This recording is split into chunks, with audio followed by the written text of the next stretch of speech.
I recently bought this 2011 Vauxhall Vivaro to convert into a budget camper van. So far I've fully insulated the van, fitted the floor, ceiling and walls, and fully installed my 12 volt electrical system, and used £1,361.93 of my £2,000 build budget. And in this video I'm going to show you how to build all the furniture for this camper van build, including a simple pull-out bed and functioning kitchen unit.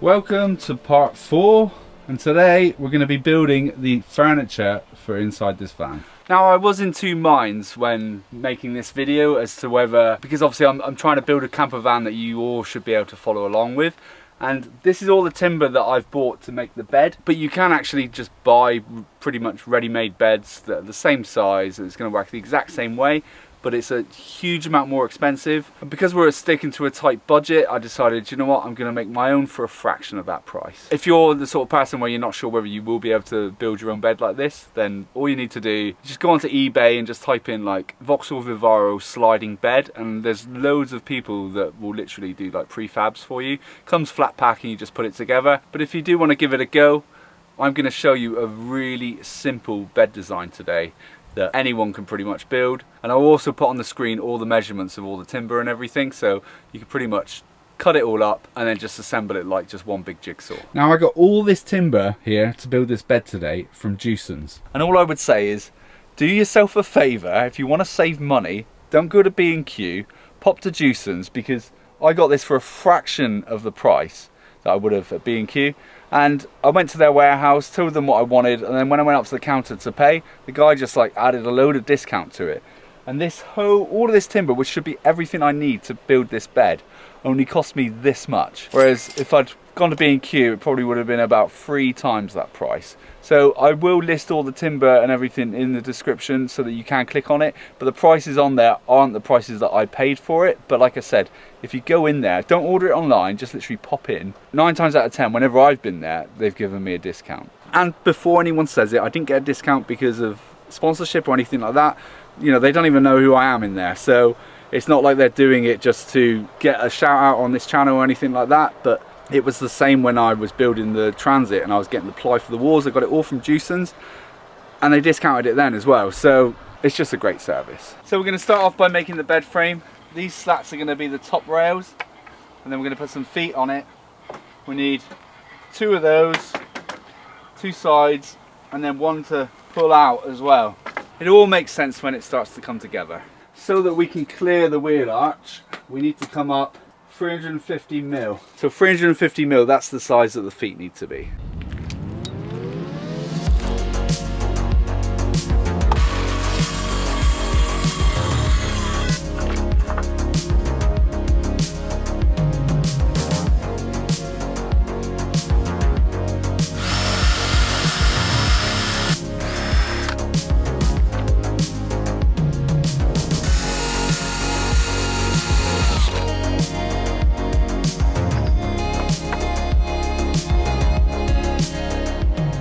This is the basics of the frame. So we've got 2 screws in the top just to make that nice and solid, stop it moving around. 1 leg down, another leg on this side. Now I could have got really fancy with this and used my pocket drill, but I figured the majority of you probably don't have a pocket drill set up, so the easier the build, the easier it will be for you to follow along if you do decide to do this yourself. So hence why I just screwed through the top rather than actually going in diagonally. Now the timbers are 34 mil by 44 mil, and the screws that I found are probably best are the 5 times 80 millimeters. They seem to be doing the job. Now I see a lot of mistakes that people make, and again, I'm not making myself out to be an expert or anything, but if you're going to build a frame like this, this is how you should always lay it out. I see a lot of people when they build these sort of frames, they put the leg down and then they put the top bit that way rather than that way. And the difference is that this area here is going to be a lot stronger. It's going to have a lot less flex in it than if it's that way. Because once you've got a big long piece of wood like that and you put any weight on it, it might bow in the middle. So to prevent that, just turn it that way, screw it through, and then that's going to be a lot more solid. And the other thing to do as well, if you are going to be building legs, put your top on top of the leg. So this is the leg here. put the top on top of it. Do not build it like that, because essentially that's not supporting anything now. You're literally relying on the screws that are going to go through, whereas with that, you've got the weight of anyone sat on it or laying on it or whatever pushing down, and that leg's actually doing its job. That works, that doesn't work. Now this is where we're going to have to get a little bit inventive, because that's fine, that works, goes all the way along, doesn't quite come to the edge. Fantastic, right? However, the next bit that's going to go in here, because we've got this bit here, this pillar, that's actually going to be too long by about 1.5 inches. So we're going to have to get a little bit creative with this. We're going to have to build a shorter one here to go in there, and then the feet that come across this side will have to be set in a little bit. It'll all be fine because you won't really see this weird sort of jagged bit at the end anyway, because once the top's on it, there'll be a side down there as well, so like I said, you won't see any of that. But so we're gonna have to lose about that much off just to get this part of the frame into that corner, and it's all because of this. I mean, ultimately we probably could have just made a shorter bed, but it's going to be a 6 foot long bed, but well, maybe 5'9", which is pretty standard, and I'm hoping it's going to pull out probably just under 4 foot wide, so it'll be big enough for one person comfortably or 2 people fairly comfortably. Depends on the size of you really, but you can always make a bigger bed. But I've had to sort of work it out based on my measurements, and obviously because of the unit that's at the front there as well. You could make that narrower, but I made that the thickness that I wanted, so that if I do put a fridge in there, it will fit in nicely.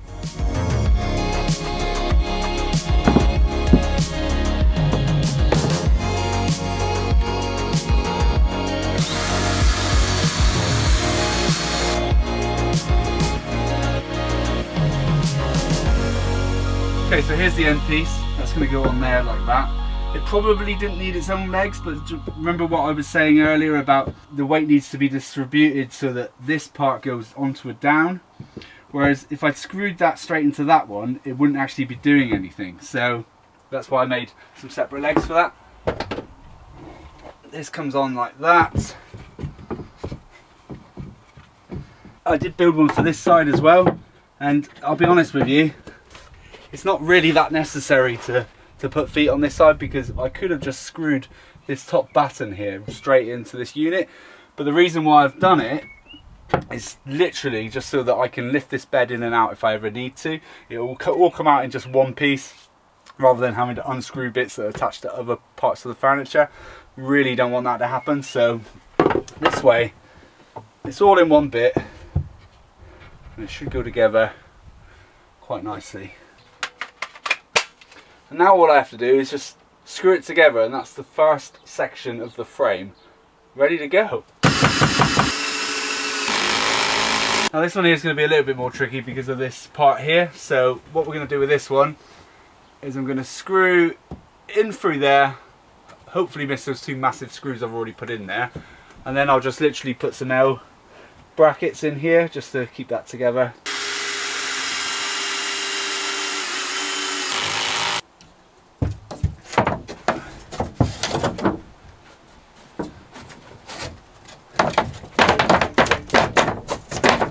Before anyone says this ply is way too thin, I know it is. It's not actually going to be the top. It is literally just a 5.5mm piece of ply, which is going to work like a runner. So then when the slats are being pulled out, the thing that I found with all these sorts of builds that I've made with this sort of bed, when you pull your slats out, it's fine, but then as soon as you go to put them back, they always drop down and you end up catching the back wall, and I don't want that. So I'm going to lay this bit of ply, drill a couple of holes, like breathing holes in it for the mattress so that it doesn't sweat under there, and then another bit of ply will go on top, which will have my interlocking fingers that will pull out, but this will just be there just to keep it along in a nice straight line all the way to the back. That may sound really overly complicated, and there's a chance that it is, but I know what I mean, and hopefully you'll see what I mean when I put it in. So now all I need to do is make the pull out front that will just slide out.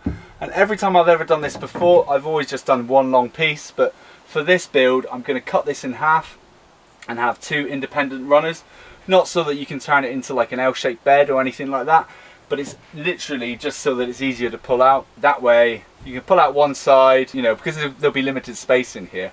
I can stand here, pull out this side, and then get on the bed and then pull out that side if I need to, or just pull one side in just so I can get up and go to the toilet or whatever I need to do. So I'm doing something a little bit different on this one as well. Rather than, I've always made these sort of slatted pull out beds using battens like this, and they slide in and out, but I'm not doing that this time because I'm gonna cut it all out of one piece of plywood, and it will almost be, as I said, like a finger, like that, two hands together, and as you pull it out, it'll come out, and then to put it back to a normal bed, it just goes back in. So I should be able to get all of that out of this one piece of plywood, provided it all goes well. That is, of course.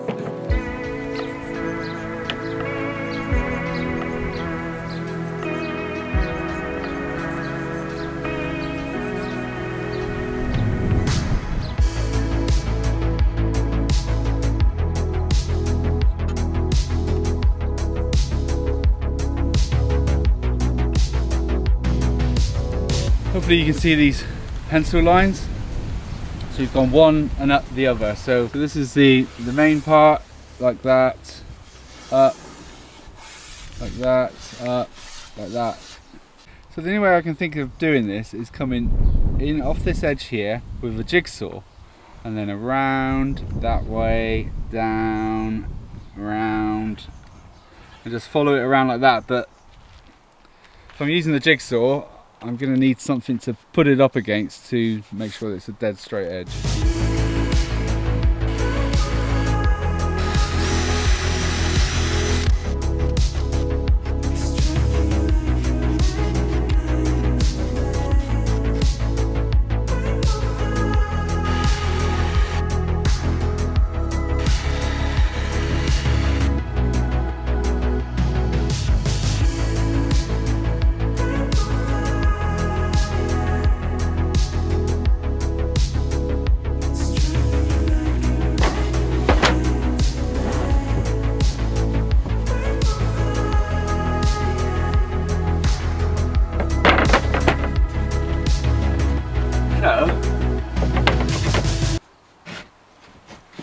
So you see how it's like catching certain areas. This is going to be cut down the middle because it's going to be in two pieces anyway, because there's going to be two pull-outs. But that gap there is an alright gap. I mean, I'd say pretty happy with how much is there, but there's too much snag on it, so I need to sand it all up anyway, get it all nice and tidy. But the idea is this pulls out to make a double bed, and then as it goes back, it'd help if all this was screwed down, but it's not. As it goes back, it should slide in quite nicely, but it's just catching in a few areas. But I think it'll be easier once it's divided into two anyway, and then sand around the edges, if that makes sense.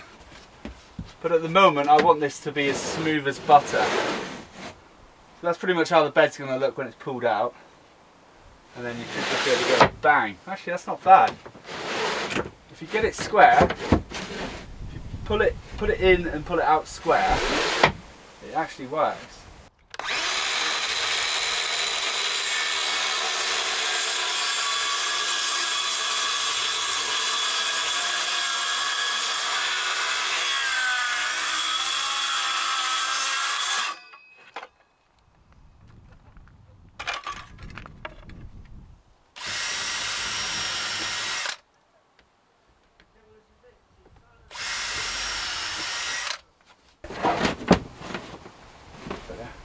Pull that side out, pull that side out, and then, is it strong enough to take my weight?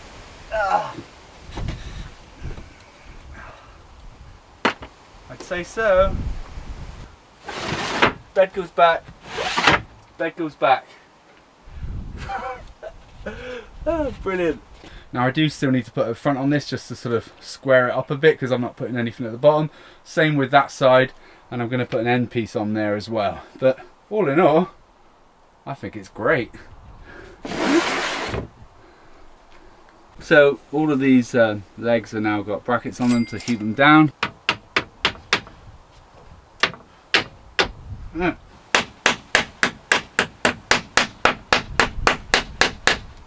So as you may notice, I've left a little lip here, and that's literally just to stop when the cushions are on.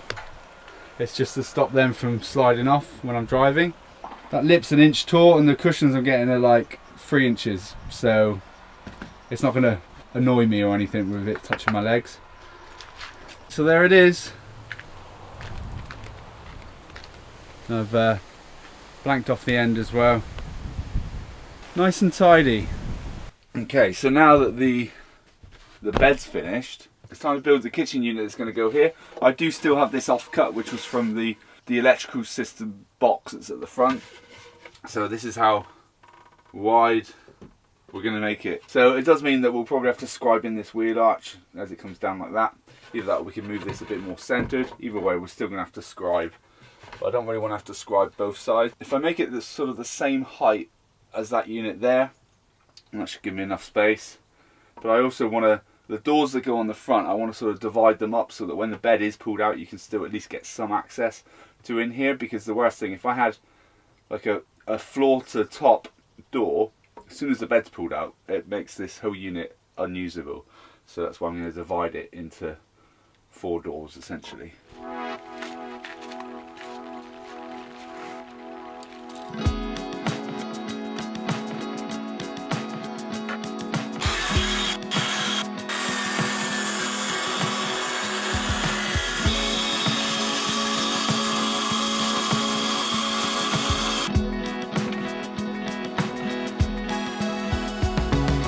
Now I did actually get 2 of these 18mm plywood sheets.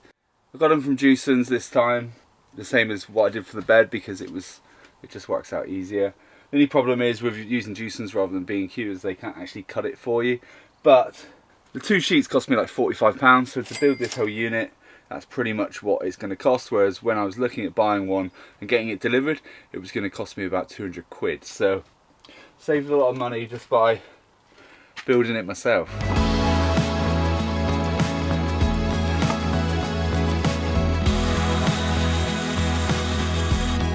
And to assemble this, it's going to be pretty straightforward, to be honest. I'm going to be using the blocks like I used on the front unit, but these are white ones. It should all come together pretty nicely. I've just literally made these strips for the back and one for the top and one for the bottom as well, just to give the basic shape of what this unit's going to be. The bit that's going to probably be the most difficult part is I'm going to have to scribe this panel here in, because it's not going to go the full width. Because if we put the lid on a minute, so it's going to come to about there. But rather than cut through my really nice piece of wood that I've just cut, I'm going to get a scrap bit, scribe that, cut it, make sure it fits, and I'll use that as a template. I think that's probably the safest way. Ah! I'm going to use this window panel again because, you know, it's helped me out a lot. Now, I'm not going to be teaching anybody how to scribe because I barely know how to do it myself. So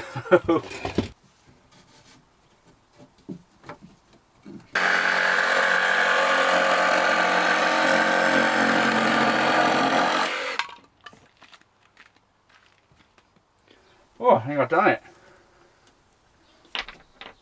Looks pretty tidy.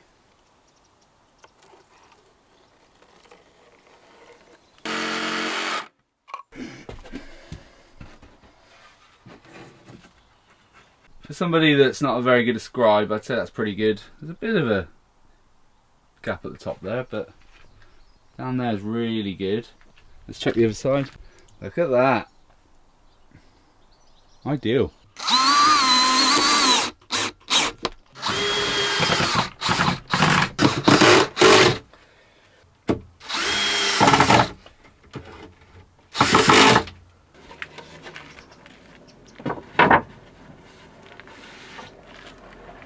I used the same L brackets that I used on the bed. The lid is screwed down with those little white blocks as well. I'm actually quite chuffed with myself for that. I think it looks great.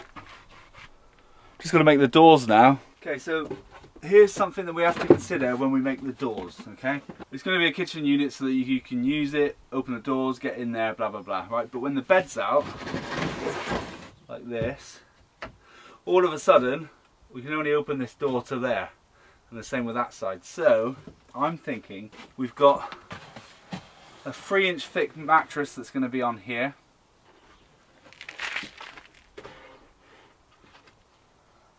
Yeah, I think that'll do it. Alright, so it's about that thickness. This won't work because it's not long enough, but it will probably do one of the doors. Cool.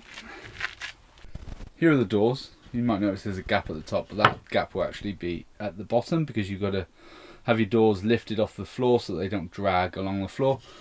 So that'll be up like that, and the bottom one, bottom two, will have probably about that much gap below them so they can open nice and easy. But all in all, it looks really good.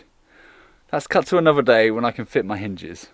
When things get complicated and you've got to use one of these, you need your dad to teach you how to use it.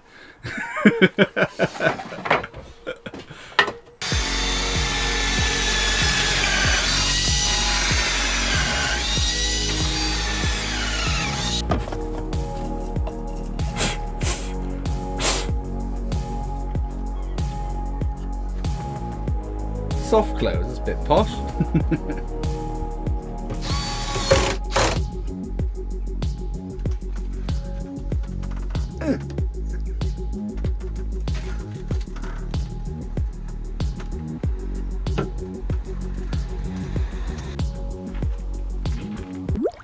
I mean, all in all, I am very, very happy with my work.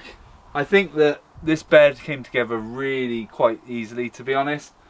And one of the things that you do want to look out for if you do decide that you're going to build your own and you're going to do this ply top rather than the wooden slats, just make sure that it can take your weight. I've not 100% decided yet, but I might put like a middle support in just if I feel like I need to, but for the time being it seems to be fine. I need to wait until I've got the cushions on just before I make my final decision. As far as this cabinet here goes, there's absolutely no way I would have been able to complete this without my dad's help. So if you do decide that you want to build your own sort of kitchen unit, maybe leave the doors off because that was the hardest bit. I still need to work out what sort of handle I was going to put on here as well, because at the moment it's so flush, it's really difficult for me to find one that I can open to sort of open the others. But not only does this fit very well, these are actually soft closes as well. So, I mean, I don't really think you can get much better than that. Also, when I'm out camping, pull this one out. Pull this one out, about there.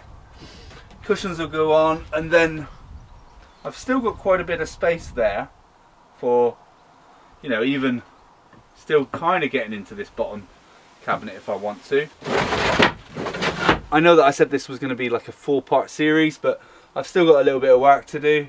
I need to get everything painted.